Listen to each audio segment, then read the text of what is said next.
Gentleman उसके बाद मैंने जो सब्जेक्ट्स चूज़ किए हुए थे वो फॉर्म से पढ़ रहे थे, तो मुझे कहते हैं आपने कंप्यूटर क्यों चूज़ किया है? तो वो सारे डिप्टी जो होगा वो आपके सिर्फ़ आपके फॉर्म से आपको जज करेगा और आपके जो आपने फॉर्म फिलिंग की होगी ना, बस वो उसी से आपसे क्वेश्चन करेगा, उसी से रिलेटेड करेगा और आपकी बातों से वो नए क्वेश्चन निकालेगा। हर बात पे आपके वो नए क्वेश्चन निकालेगा। तो फिर मुझे कहते हैं कि आपने ये कंप्यूटर क्यों चूज़ किया सब्जेक्ट? मैंने कहा सर मेरा इंटरेस्ट है।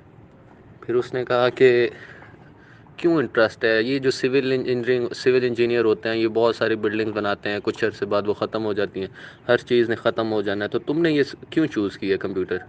मैंने कहा सर ये आजकल के दौर है, ये जो प्रेजेंट इरा है ये इस कंप्यूटर बेस्ड है और ये टेक्नोलॉजी पे चल रहा है ज़्यादातर, तो इसीलिए मैंने ये चूज़ किया है। कहता है आपको फ्यूचर की टेंशन नहीं है, ये तो ख़त्म हो जाएगा। मैंने कहा सर फ़िलहाल तो यही है ना सबसे अच्छा स्कोप में, कंप्यूटर बेस्ड टेक्नोलॉजी है, हर तरफ जहाँ देखो यही है, तो मैंने वही चूज़ किया इसीलिए। फिर वो उसने आगे से, तो हमेशा ना डिप्टी आपके साथ खेलेगा, तो आप भी इतनी अपनी प्रिपरेशन बनाओ, इतना पोटेंशियल बनाओ, अपनी पर्सनैलिटी पे काम करो कि आप भी उसके साथ आगे से खेलो।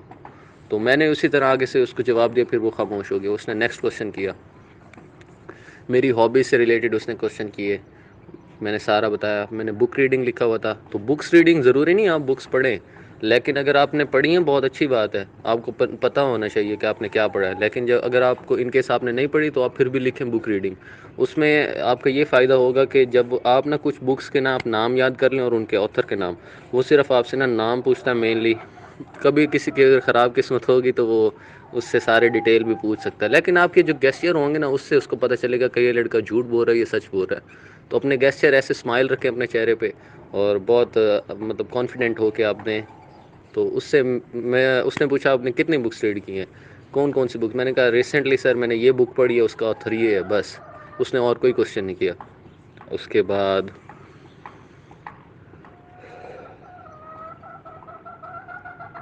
उसने पूछा योर फेवरेट पर्सनैलिटी? मैंने कहा माई फादर। तो उसने कहा आफ्टर फादर माय ब्रदर। मैंने कहा, उसने कहा आफ्टर ब्रदर। मैंने कहा माय मदर। उसने कहा आफ्टर मदर। मैंने कहा माय सिस्टर। उसने कहा आफ्टर सिस्टर। मैंने कहा माय अंकल। उसने कहा आफ्टर अंकल। मैंने कहा माय आंट। वो आंट पे रुक गया। तो आप ना वो हमेशा ऐसे आपके ना जो लड़का उससे ना उसी फ्लो में बात करता है ना, जैसे वो स्पीड में क्वेश्चन करता है और आप आगे से चाहे आप नेगेटिव क्वेश्चन देते हैं ना, मतलब गलत भी देते हैं आप आंसर, लेकिन आप करते जाएं उसको। जनरल नॉलेज ये जो होते हैं, क्विक मैथ होते हैं। मुझसे उसने पूछा, उसने कहा 1300 की पेंट है, तो आपको 30% डिस्काउंट दें तो आपके पास आप कितने पे करोगे शॉपकीपर को? तो मैंने ज़्यादा कैलकुलेट नहीं किया, वैसे बनता है एग्जैक्ट 910 910 बनता है, तो मैंने बस सिंपल ही बोल दिया सर 1000। तो कहता है आपने कैसे कैलकुलेट किया? मैंने कहा सर अप्रोक्सीमेट 1000 होगा या ऊपर या नीचे। तो उसने कहा ओके। तो इतना इन चीज़ों में ना इन्वॉल्व नहीं होना और खामोश नहीं, जहाँ पे आप अटक गए ना समझो वो आपका नेगेटिव पॉइंट होगा। अटकना बिल्कुल नहीं, चाहे आप नेगेटिव बोल, आप सही बोलते हो गलत बोलते हो, आप बस बोलते जाओ उसके साथ, जिस फ्लो में वो बात कर रहा है आप वही फ्लो बनाए रखो उसके साथ। इससे आपका ना वो एक चीज़ शो होगा कि आप कोऑपरेटिव हो, आप बहुत बिल्कुल वो अटकते नहीं हो कि भाई आपने कुछ गलत कह दिया, आपको अपने आप पे मतलब आप गलत भी बोल रहे होगे ना तो आप अटकोगे नहीं, तो वो यही समझेगा। और वो यही होता है गेस्चर के, आप में इतना कॉन्फिडेंट है कि आप गलती कर रहे हो लेकिन आपको वो भी पता नहीं, आप फिर भी उसको इतने कॉन्फिडेंट हो कि वो बिल्कुल आपको लग रहा है आप ठीक कर रहे हो।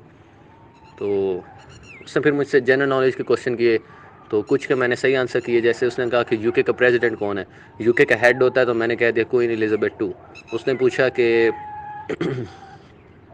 सऊदीया का किंग कौन है, मैंने कह दिया सर किंग सलमान बिन अब्दुल अजीज़। उसने पूछा हज़रत आयशा रज़ी अल्लाह अन्हा किन की बेटी थी? असल में हज़रत अबू बकर सिद्दीक़ रज़ी अल्लाह अन्हु की बेटी थी, लेकिन मैंने कह दिया सर हज़रत उमर। उसने डायरेक्ट आगे क्वेश्चन किया, मैंने खामोश नहीं हुआ। तो इसी तरह वो फ्लो में क्वेश्चन करता गया। फिर उसने पूछा, जब वो फेवरेट पर्सनैलिटी वाली बात हो रही थी तो उसने कहा कि अपनी आंट की 3 क्वालिटीज़ बताओ। मैंने कहा सर मैं थोड़ा खामोश रहा। फिर उसने कहा कि जल्दी बताओ आपको अपनी आंट की, मैंने 10 नहीं पूछी, मैंने 5 नहीं पूछी, मैंने सिर्फ 3 पूछी हैं। तो मैंने कहा सर सिंसेरिटी। कहता है कैसे सिंसेरिटी? मैंने कहा sir she always treat me like her own son. कहता it's a very good point. उसके बाद मैंने कहा कि sir she always praise for me. तो वो ना अपनी बॉल पेन फेंकते थे अपनी टेबल पे बार बार, ताकि मेरे पे प्रेशर बने और उन ऐसा फील करवा रहे थे कि जैसे वो मुझ पे गुस्सा कर रहे हैं। तो वो अक्सर ना वो लोगों को कहते हैं कि अगर वो उनको लगे ना, वो लड़का, वो ऐसा लड़का देखते हैं जो मतलब मजबूत हो, अपने इरादों का अटल हो, जैसे कि किसी कोई उसने बात की तो वो उसी पे रहे, ये नहीं वो फिर उसको ना चेंज करने की कोशिश करते हैं। वो कहते हैं आप ऐसा करो, फिर मुझे वो बार बार कहता था कि ये क्या सीन है कि कोई भी होगा जो हमज़ा से प्यार करेगा। तो आप मैं चाहता हूँ तुम अपने आप से बाहर आ जाओ। मैं खामोश रहा इस बात पे, और हमेशा आपने खामोश ही रहना है। आप उसको ऐसा ज़ाहिर करें कि आप बस आप अच्छे हैं, आप ये नहीं है, अगर वो आपको ऐसा फील कराएगा कि आप बिल्कुल सेल्फिश टाइप हैं ये वो, लेकिन आप स्टिल रहें अपने जो आपने बातें लिखी हुई हैं आप उनको माइंड में रखें और बिल्कुल उन्हीं बातों पे रहें, ये आपका प्लस पॉइंट होगा हमेशा। तो जो जीटीओ टास्क हुए थे ना उनकी बेस पे वो मुझे कहता है कि आपके ग्रुप में 2 लड़के हैं, एक आप हो विलिंग और एक और है, आप किसको रिकमेंड करोगे? मैंने काफ़ी देर सोचा। तो अगर वो इसमें ये सिचुएशन दे देता कि उसके पापा की डेथ हो गई है तो आप क्या करो, फिर आप क्या करोगे? तो उससे तो यही ज़ाहिर है कि ना फिर आप हेल्पिंग हो, आपने हेल्पिंग लिखा हुआ है मेरिट में, तो फिर तो आप करोगे कि अच्छा इंसान जो होता है वो हेल्प कर देता है। तो आप ये कह सकते हो कि सर उसके पापा की डेथ हो गई तो अब मैं चाहूँगा कि वो रिकमेंड हो जाए, मैं नेक्स्ट टाइम ट्राई कर लूँगा। इन केस अगर वो कहता है कि आप दोनों विलिंग हो और वो ऐसी कोई सिचुएशन नहीं देता कि उसके पापा की डेथ हो गई है फ़लाँ फ़लाँ, तो आप बस कह दो, आप कहो कि सर मैं खुद को रिकमेंड करूँगा क्योंकि यहाँ पे मुझे वोट की ज़रूरत है। मैंने यही कहा मुझे वोट की ज़रूरत है, तो मैं सर खुद को रिकमेंड करूँगा। उसके बाद उसने पूछा सेकंड पे किसको रोकेंगे, तो मैंने कह दिया सर चेस्ट नंबर 5 फ़लाँ फ़लाँ। तो कहता ओके, आपने अपने लिए इतना ज़्यादा क्यों सोचा, आपने दूसरे के लिए इतना जल्दी डिसीजन ले लिया।